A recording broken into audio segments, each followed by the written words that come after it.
Hi, welcome to Yvonne's Gardening Tips. When I was a little girl, I was involved in my grandmother's garden.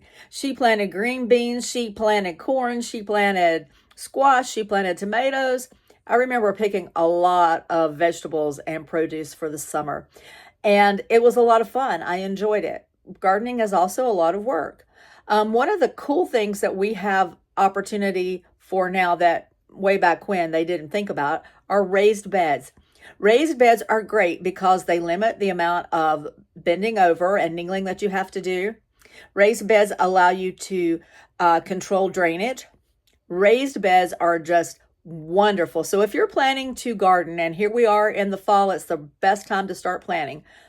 You need to think about how you're going to garden and what you're planning to do. And if you're planning to plant produce or flowers or whatever you're planning to do, you need to go ahead and start planning now so that you'll have a successful garden planting in the spring, and your summer will be full of all the beautiful things that you're desiring to have come to fruition. Quick note about gardening, though, in raised beds.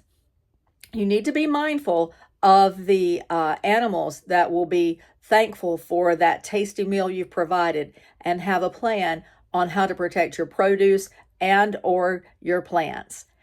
In the meantime, have a great day and let me know what you've decided to do. We'll talk soon.